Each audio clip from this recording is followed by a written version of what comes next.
જય શ્રી કૃષ્ણ. રાધે રાધે. શ્રી કૃષ્ણ ગોવિંદ હરે મુરારે, હે નાથ નારાયણ વાસુદેવાય. કામદા એકાદશી વ્રત કથા. ચૈત્ર સુદ 11. એક દિવસ શૌનકાદિને ધર્મરાજાએ પૂછ્યું, હે ઋષિ મહારાજ, તમને નમસ્કાર હો. પ્રભુ, મને કૃપા કરી જણાવો કે ચૈત્ર સુદ 11નું નામ શું છે તથા તેનું મહાત્મય શું છે. ત્યારે ઋષિ બોલ્યા, હે રાજન, મહાપવિત્ર ચૈત સુદ 11 કામદા એકાદશીના નામે ઓળખાય છે. તેના મહાત્મયની પુરાણ કથા આ પ્રમાણે છે, તે તમે સાંભળો. પૂર્વે રમ્ય ભોગી નગરમાં પુંડરીક નામે નાગ રાજ્ય કરતો હતો. તેના દરબારમાં એક વખતે લલિત નામે ગાંધર્વ અને તેની પત્ની લલિતા અપ્સરા નૃત્ય કરતા હતા. નૃત્ય કરતાં કરતાં તેઓ કામ વિવશ થઈ ગયા અને નૃત્ય કળામાં ચૂકી જતા હતા. આ વાતની જાણ કકટ નાગે રાજા પુંડરીકને કરી. તેથી ક્રોધે ભરાઈને પુંડરીકે લલિત ગાંધર્વને શ્રાપ આપ્યો કે હે વિષયાદ, તું રાક્ષસ થજે. શ્રાપના લીધે લલિત રાક્ષસ થઈ ગયો. તે જોઈ તેની પત્ની લલિતા દુઃખી થઈ ગઈ.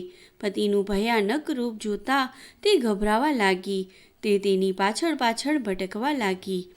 આમ ફરતા ફરતા તેઓ વિંધ્યાચળ પર્વત ઉપર આવી ચડ્યા. ત્યાં એક ઋષિનો આશ્રમ હતો. લલિતા ઋષિ પાસે જઈ હાથ જોડી કહેવા લાગી, હે ઋષિવર્ય, હું વીર ધનવા ગાંધર્વની પુત્રી છું. મારું નામ લલિતા છે. મારા પતિ લલિતને પુંડરીક રાજાનો શ્રાપ છે, તેથી તે રાક્ષસ સ્વરૂપ થયો છે. હે પ્રભુ, કૃપા કરી મને શ્રાપનું નિવારણ સમજાવો. ઋષિએ લલિતાનું દુઃખ દૂર કરવા ખૂબ વિચારના અંતે કહ્યું, દીકરી, ગભરાઈશ નહીં. તારા પતિનું શ્રાપ દૂર થશે અને તારું દુઃખ મટશે, પરંતુ તે માટે તારે ચૈત્ર સુદ 11નું વિધિપૂર્વક વ્રત કરવું. આ 11 કામદા એકાદશી કહેવાય છે. શ્રદ્ધાથી વિધિપૂર્વકનું વ્રત કરવાથી દુઃખ દૂર થશે અને મનોકામના પૂર્ણ થશે. એ એકાદશીનું પુણ્ય તું તારા પતિને આપજે, જેથી પુણ્ય પ્રભાવે તારો પતિ અસલ સ્વરૂપે પામશે. ઋષિને પગે લાગી આશીર્વાદ મેળવી લલિતા પોતાના સ્થાને આવી.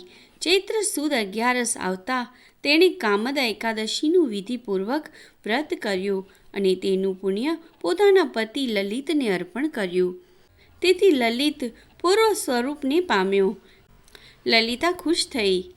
જે કોઈ કામદા એકાદશીનું ઉત્તમ વ્રત કરશે તેની મનોકામનાઓ પૂર્ણ થશે અને તેના પ્રભાવે સર્વે કષ્ટો દૂર થશે. જય શ્રી કૃષ્ણ. રાધે રાધે.